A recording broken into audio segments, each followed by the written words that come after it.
قل اللهم مالك الملك تؤتي الملك من تشاء وتنزع الملك ممن تشاء وتعز من تشاء وتذل من تشاء بيدك الخير إنك على كل شيء قدير تولج الليل في النهار وتولج النهار في الليل وتخرج الحي من الميت وتخرج الميت من الحي وترزق من تشاء بغير حساب لا يتخذ المؤمنون الكافرين أولياء من دون المؤمنين ومن يفعل ذلك فليس من الله في شيء إلا أن تتقوا منهم تقاه ويحذركم الله نفسه وإلى الله المصير قل إن تخفوا ما في صدوركم أو تبدوه يعلمه الله ويعلم ما في السماوات وما في الأرض والله على كل شيء قدير يوم تجد كل نفس ما عملت من خير محضرا وما عملت من سوء تود لو أن بينها وبينه أمدا بعيدا ويحذركم الله نفسه والله رؤوف بالعباد قل إن كنتم تحبون الله فاتبعوني يحببكم الله ويغفر لكم ذنوبكم والله غفور رحيم قل أطيعوا الله والرسول فإن تولوا فإن الله لا يحب الكافرين إن الله اصطفى آدم ونوحا وآل إبراهيم وآل عمران على العالمين ذرية بعضها من بعض والله سميع عليم إذ قالت امرأة عمران رب إني نذرت لك ما في بطني محررا فتقبل مني إنك أنت السميع العليم فلما وضعتها قالت رب إني وضعتها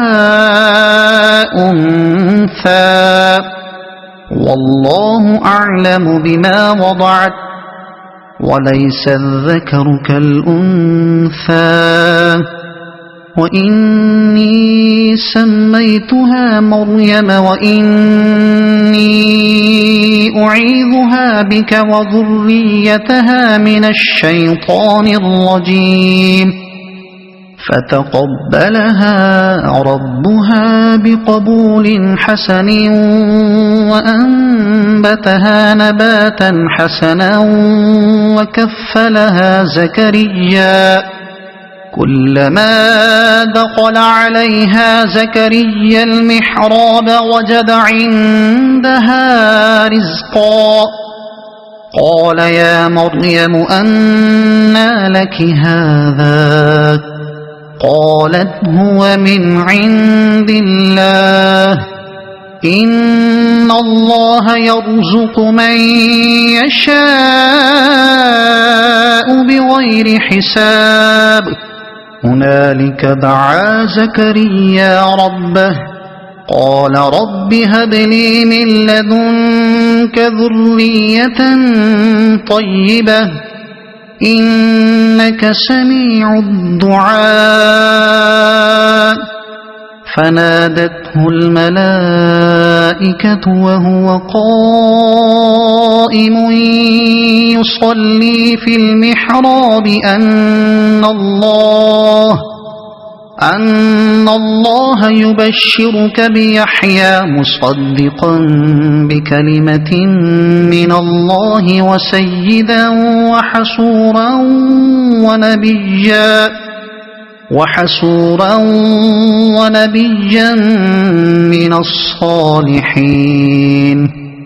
قال رب أنى يكون لي غلام وقد بلغني الكبر وامرأتي عاقر قال كذلك الله يفعل ما يشاء قال رب اجعل لي آية قال آيتك ألا تكلم الناس 3 أيام إلا رمزا واذكر ربك كثيرا وسبح بالعشي والإبكار وإذ قالت الملائكة يا مريم إن الله اصطفاك وطهرك واصطفاك على نساء العالمين يا مريم اقنتي لربك واسجدي واركعي مع الراكعين ذلك من أنباء الغيب نوحيه إليك وما كنت لديهم إذ يلقون أقلامهم أيهم يكفل مريم وما كنت لديهم إذ يختصمون إذ قالت الملائكة يا مريم إن الله يبشرك بكلمة منه اسمه المسيح عيسى بن مريم وجيها في الدنيا والآخرة ومن المقربين ويكلم الناس في المهد وكهلا ومن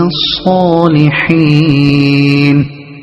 قالت رب أنى يكون لي ولد ولم يمسسني بشر قال كذلك الله يخلق ما يشاء إذا قضى أمرا فإنما يقول له كن فيكون ويعلمه الكتاب والحكمة والتوراة والإنجيل ورسولا إلى بني إسرائيل أني قد جئتكم بآية من ربكم أني أخلق لكم من الطين كهيئة الطير فأنفخ فيه فيكون طيرا بإذن الله وأبرئ الأكمه والأبرص وأحيي الموتى بإذن الله وأنبئكم بما تأكلون وما تدخرون في بيوتكم إن في ذلك لآية لكم إن كنتم مؤمنين ومصدقا لما بين يدي من التوراة ولأحل لكم بعض الذي حرم عليكم وجئتكم بآية من ربكم فاتقوا الله وأطيعون